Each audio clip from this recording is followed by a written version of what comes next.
Merhabalar, iyi akşamlar, iyi yayınlar. Şimdi tabii bir sonuca doğru gidiyor diyebilir miyiz komisyon bu raporlarla birlikte? Bundan sonra komisyonun işlevi nasıl şekillenecek? Ya elbette ki yani hani komisyon görevini önemli oranda tamamladı. E, Dinlemeler gerçekleştirildi. En son Sayın Öcalan'la İmralı'da bir görüşme gerçekleştirildi. Gerçi komisyonda yer alan ve grubu olan bütün siyasi partiler katılmadı ama sonuçta bu görüşmede çok tarihi önemdeki bu görüşmede gerçekleşti. Bu görüşmenin gerçekleşmesinden sonra komisyon bir rapor hazırlayacak. Tabii bu rapor hazırlanırken elbette ki komisyonda yer alan grubu bulunan siyasi partiler ve grubu olmayan siyasi partilerin tamamı bu raporda yer almasını istedikleri görüşlerini dile getirecekler. Ve siyasi partiler de teker teker raporlarını hazırlıyorlar. Biz de raporlarımızı hazırladık. Hakikaten çok kapsamlı bir rapor. Hem Kürt meselesinin tarihsel dinamikleri içerisinde yer alıyor. Yani bütün bir tarih, daha önceki çözüm süreçleri, daha önceki girişimler, 1993'ten bu yana atılmış olan adımlar ve Kürt sorunu çözümüne dair çözüm önerilerinin içerisinde yer aldığı daha doğrusu bir rapor ve biz bu raporu sunduk. Diğer siyasi partilerin de bir kısmı sizin de söylediğiniz gibi raporlarını sundular, raporlarını sunuyorlar. Henüz siyasi partiler bu raporlarını kamuoyuyla paylaşmış değil. Bu da anlaşılır bir şey. Öncelikle bir komisyon başkanlığına sunup bu komisyonun bir nihai rapor hazırlamalarını beklemeleri ve görüşlerinin ne kadarını yer alıp almadığını bakmalarını beklemeleri anlaşılır bir şey. Ama muhtemelen kısa bir süre içerisinde siyasi partilerin komisyon başkanlığına, aynı zamanda meclis başkanı olan komisyon başkanlığına sundukları rapor kamuoyuyla da paylaşılacaktır. Bundan sonra komisyonun rapor hazırlamasını bekleyeceğiz. Bu rapor hazırlandıktan sonra yine meclis başkanlığına sunulacak ve bu raporun içerisinde öneriler olacak. Yani Peki burada yasal düzenleme. evet, burada tabii şöyle bir sorun var. Hatta şöyle bir soru aklıma geliyor. Çok farklı politik partilerin sunduğu raporlardan bahsediyoruz. Yani MHP'den DEM Parti'ye, işte CHP'den MHP, AK Parti'den Türkiye İşçi Partisi'ne kadar birçok partinin raporu gündeme geldi, sunuyorlar. Çok farklı fikirler var. Burada bu komisyonda bu raporlar üzerinde bir ortaklaşma sağlanabilir mi? Yani buradaki zorluk nedir sizce? Yani ortak bir rapor hazırlanmayabilir. Yani bu durumda anımsarsanız daha önce de mecliste bir komisyon kurulmuştu daha önceki çözüm sürecinde. BDP zamanında Barış ve Demokrasi Partisi olarak temsil edildiğimiz dönemde o dönemde hazırlanan rapora BDP şer olarak bir ek rapor sunmuştu. Yani komisyonun raporu vardı ve komisyonun raporuna bir ek rapor vardı. Şimdi de benzer bir şey olabilir ama bu kez biraz daha farklı bir durum söz konusu. Biri hariçte biri hariç mecliste temsil edilen siyasi parti gruplarının tamamı bu komisyonda temsil ediliyor. Aynı zamanda grubu olmayan siyasi partiler de var ve bugüne kadar neredeyse bütün kararlarını bir uzlaşıyla aldı. Bu komisyon dinlemeleri bir uzlaşıyla gerçekleştirdi. Çalışma yöntemini, karar nisabını, bütün bunları uzlaşıyla gerçekleştirdi. Yine uzlaşılabilecek temel noktaların ben bulunabileceğini düşünüyorum. Ayrıca kolaylaştırıcı olması açısından meclis başkanı ve grubu olan siyasi partilerin grup başkan vekilleriyle de raporun ortaklaştırılması konusunda bir dizi görüşme yapılacağını umuyoruz, bekliyoruz. Burada da grupların ortaklaşması için, ortak bir rapor hazırlanması için ben bir çaba sarf edileceğini söyleyebilirim. Ama mutlaka bütün siyasi partiler, grubu olsun olmasın, bütün siyasi partilerin %100 anlaşacakları bir rapor olmayabilir. Bu Peki ama durumda eğer belki üzerinde, siyasi partiler evet, üzerinde anlaşılmayan, şerhlerini yazabilirler. evet, üzerinde diyelim ki bu komisyon meclise ortak bir rapor sunamazsa eğer, üzerinde bir Yani çözüm konusunda bir yol haritası çıkaramazsa ne olur o zaman peki? Yani bir çoğunluk görüşü olarak sunulacaktır. Yani o zaman siyasi partilerin görüşleri de eklenerek meclis başkanlığına sunulacaktır. Ama temel konularda geniş bir uzlaşıya ulaşılmasının mümkün olduğunu düşünüyoruz. Çünkü yani baştan beri bizim söylediğimiz bir şey vardı. Yani bu komisyon sadece çatışma çözümüyle ilgili değil, genel olarak Kürt sorununun çözülmesiyle ilgili olarak da önerilerini hazırlasın ve parlamentoya sunsun. Yani sadece bu çatışma çözümü ile ilgili olarak bir yasa teklifi, bir yasa çerçevesi hazırlamasın, bu konuda bir öneri sunmasın. Genel olarak Kürt sorunun çözümüyle ilgili önerileri de yer alsın. Yani gel böyle bir Türk Ceza Kanunu'ndan, terörle mücadele kanununa, Kürt dilinin, Kürt dilinde eğitimden, kamusal alanda Kürt dilinin kullanılmasına, yerel yönetimlerin güçlendirilmesine, farklı kimliklerin tanınması için düzenlemeler yapılmasına kadar bu konularda da komisyon önerilerde bulunsun dedik ama muhtemelen komisyonun çoğunluğu böyle bakmayacak. Anımsarsanız Cumhuriyet Halk Partisi de Türkiye'deki antidemokratik uygulamaları göz önünde bulundurarak Türkiye'nin demokratikleşmesine dair önerilerin de Türkiye'deki antidemokratik uygulamanın sona erdirilmesi, kayyum rejimi, siyasi partilere yönelik saldırılar, haksız tutuklamalar, Anayasa Mahkemesi ve Avrupa İnsan Hakları Mahkemesi kararlarının uygulanmaması gibi temel başlıklarda da adım atılması konusunda önerilerde bulunmuştu. Ben bir kısmı ile ilgili ortaklaşılacağını düşünüyorum. Yani genel olarak çatışmanın çözümüyle ilgili hangi adımın atılması gerektiği konusunda aslında herkes hemfikir. Belki içerik konusunda farklı düşünceler olabilir. Sonuçta bir çatışma çözümü var. Bir silahlı mücadele yürüten bir hareket var ve bu hareket kendisini feshediyor. Bu hareketin üyeleri var, yöneticileri var. Dağda, yurt dışına çıkmak zorunda kalanlar var, cezaevinde olan insanlar var. Bunların durumu ile ilgili olarak, yasal statüleriyle olarak Türkiye'deki siyasi yaşama katılabilmeleri, entegre olabilmeleri konusunda bazı adımlar atılması gerektiği konusunda herkes mutabık. Ama bunun kapsamının nasıl olacağı ile ilgili belki farklı görüşler olabilir ama bu konuda bir mutabakata uzlaşılacağını söylemek mümkün. Tabii siz DEM Parti olarak bir komisyon rapor sundunuz. Tabii içeriği şu an tümüyle açıklanmadı. MHP'nin de 120 sayfalık bir raporu var. Diğer partilerin de işte sayfa sayısından çok DEM Parti'nin sunduğu çözüm önerilerinde ne tür bir radikal reformlar öngörülüyor Kürt sorunun çözümü için? Birkaç başlık söyler misiniz ve de paylaşır mısınız bizimle? Ya şöyle aslında kamuoyunun bilmediği meseleler yok. Yani biraz önce de size söyledim. Yani hani bu Kürt sorunun tarihsel süreç içerisinde yani nasıl ortaya çıktığına dair değerlendirmeler var. Geçmiş çözüm süreçleriyle ilgili değerlendirmeler var. Geçmişte atılan adımlar, bunların başarısızlıkla sonuçlanmasına ilişkin değerlendirmeler var ve elbette çözüm önerileri var. Bu çözüm önerileri aslında hepimizin bildiği öneriler. Yani idari düzenlemelerle yapılması gerekenler var, yasal düzenlemeler var, terörle mücadele kanunu, Türk Ceza Kanunu, kayyum rejimi, Kürt dilinin statüsüne dair, tanınmasına dair, kamusal alanda kullanılmasına dair, ana dilinde eğitime dair öneriler var ve elbette demokratik bir anayasa ve demokratik bir anayasada Kürt kimliğinin tanınmasına dair düzenlemeler var. Ceza mevzuatındaki antidemokratik uygulamaların sona erdirilmesine dair öneriler var. Her biriyle ilgili ayrıntılı önerilerimiz bu raporun içerisinde var. Peki. Biraz da diğer siyasi partilerin raporlarını sunduktan sonra bir komisyon bir yol haritası belirlediğinde bu kamuoyuyla da paylaşılacaktır, emin olabilirsiniz. Evet. Peki iktidarın tabii siyasi ve hukuk alanı açması gerekiyor. Çünkü birinci aşama büyük oranda Kürt tarafın tek taraflı attığı adımlarla tamamlanmış oldu.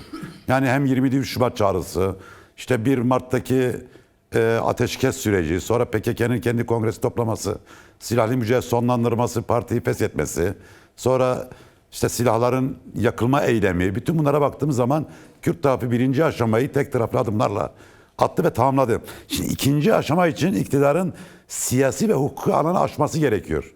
Bu konuda umut verici bir sinyal görüyor musunuz? Yani iktidar şu andaki mevcut hükümet hukuku ve siyasi alanı açma konusunda bir irade sahibi mi, bir kararlılık sahibi mi?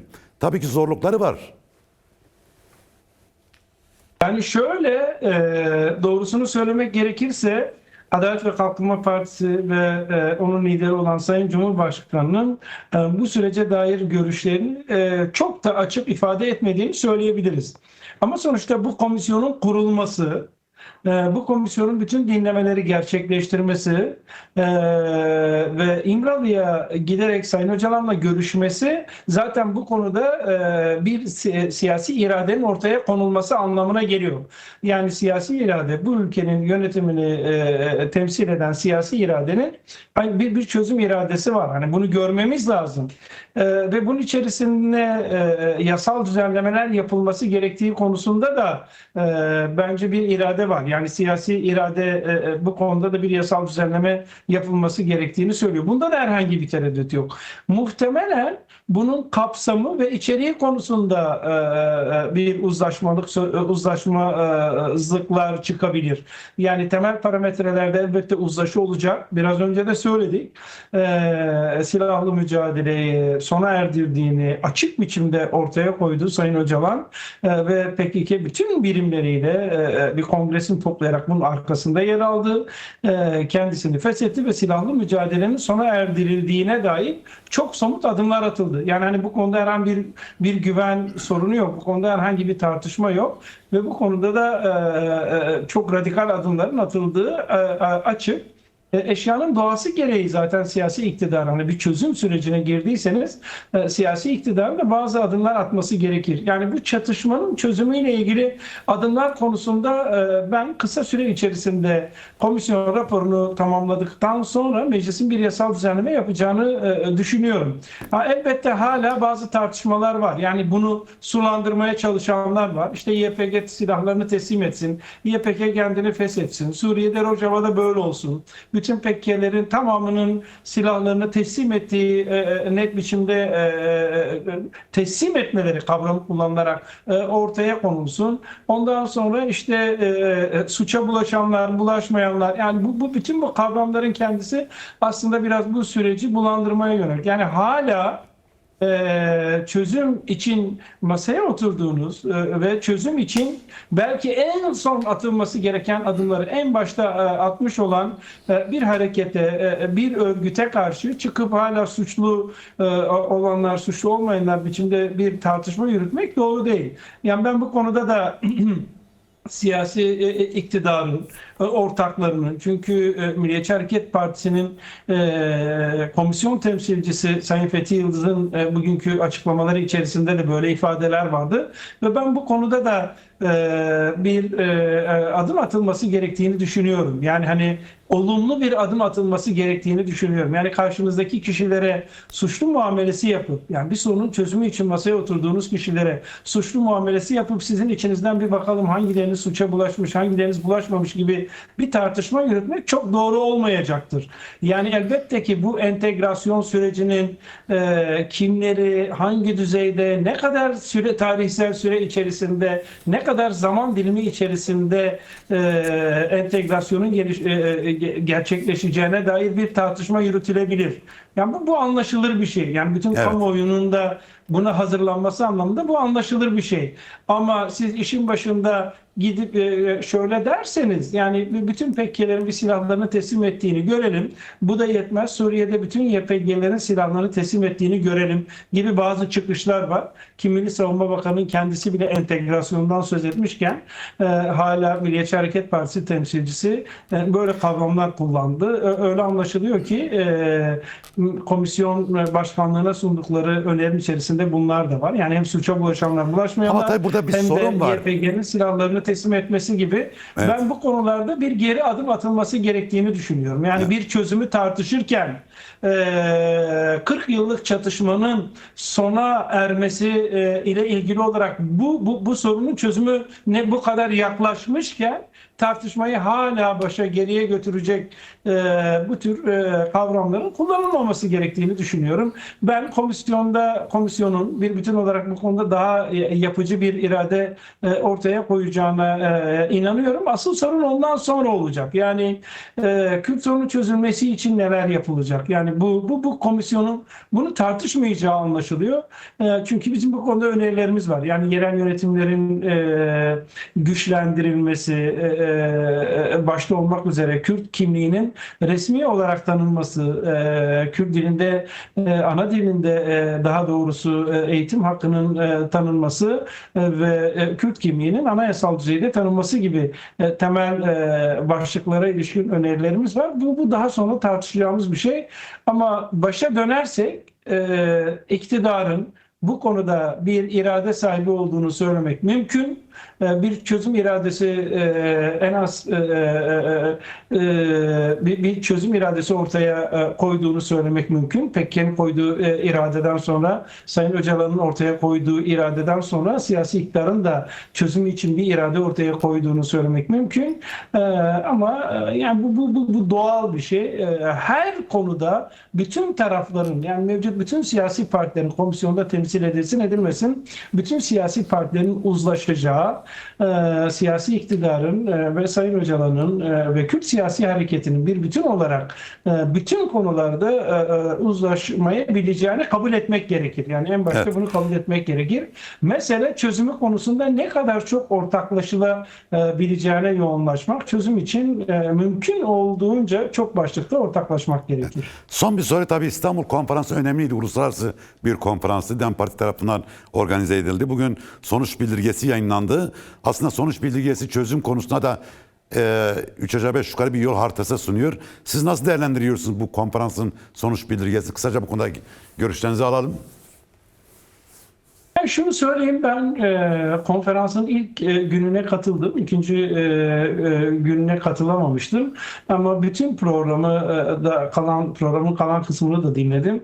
Gerçekten daha önce bizimle aynı sorunları yaşamış dünyanın farklı yerinden halkların temsilcilerinin geldiği, katıldığı bir konferanstı. Büyük bir deneyim paylaşımı oldu.